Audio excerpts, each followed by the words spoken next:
GoodWe are very passionate about giving back to the community, whether it's through conservation projects in the Great Barrier Reef or community housing projects across Australia. Now, we were approached recently by a group called Original Power to get involved with a very, very special project. We're about to meet them to travel approximately 800 kilometers north of here to the remote community of Marlinja, deep in the Northern Territory.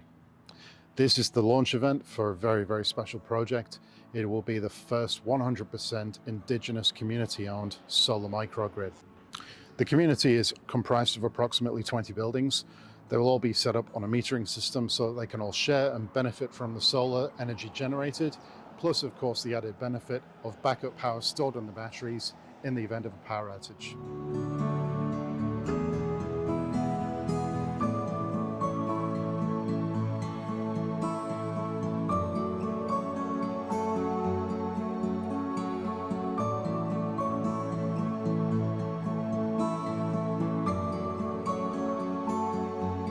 Hi, I'm Lauren Mellor. I am the Clean Energy Communities Coordinator for Original Power.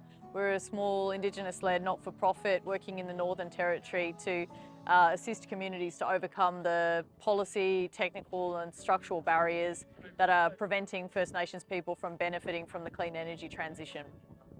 The Marlinja project has been a collaboration between Original Power and other project partners from industry, government, and the Marlinja community since 2019. We were invited to work with the community to design and deliver a renewable energy solution that could overcome the really entrenched energy insecurity challenges that Marlinja residents were facing. In the Northern Territory, Indigenous residents access power through a mandated prepaid meter system, which operates by topping up credit at the local store for your power services and paying in advance. But when that credit expires, all functions of a healthy home are lost. So lights, fans, cooling, refrigeration, medicine, the safe storage of medicine, all of those things disconnect when the power disconnects. So that's had a really deep flow-on impact in terms of people's social and economic well-being for a long time. And one of the challenges in this project was finding a way where Marlinja residents and other prepaid meter customers could benefit directly from renewable energy, either in the form of rooftop solar or a community microgrid. So we're having the launch today, which is really exciting. This has been a 5-year process of working with industry partners and other stakeholders in the community here to overcome those barriers and find technical and policy solutions to enable us to replicate and scale up the Marlinja project. So it's really exciting. We're having a community celebration here with everyone who's contributed to the project over that time. The vibes here are amazing. The community's been engaged for the last few weeks in the deployment of the project, from young to old. We've had everyone participating in this, and it really does show the value of community energy in being able to transform lives here and offer a lot of opportunities. So one of the most significant pieces that has enabled the Marlinja project to succeed has been an innovative trial of prepaid meter crediting.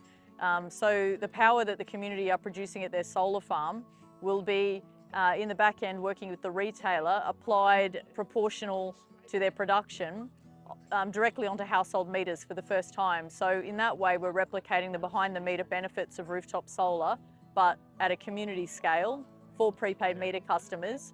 And this piece of innovation we hope can underpin the inclusion of prepaid meter customers and First Nations communities in the clean energy transition. Suddenly it makes sense and will unlock investment in remote renewable infrastructure because there's a direct way for people to participate and benefit. So it's about making sure that people have that choice, whether pre or post-paid billing arrangements are in place. Everyone should have access to the benefits of low-cost clean energy, and that's what the Marlinja microgrid model offers, and what we're hoping to now be able to show with this proof of concept project, that not only is community energy possible, but it offers a huge amount of benefits, not just to the host community in the form of lower cost energy, but also to the utility and the retailer in avoided diesel generation costs, maintenance costs on their transmission lines, and also avoided emissions So there's a whole range of benefits. So we really hope this win-win scenario for community and government agencies in the delivery of microgrid technology to Indigenous customers is a mantle and a challenge that's taken up so that we can have a faster and fairer transition to clean energy across Australia.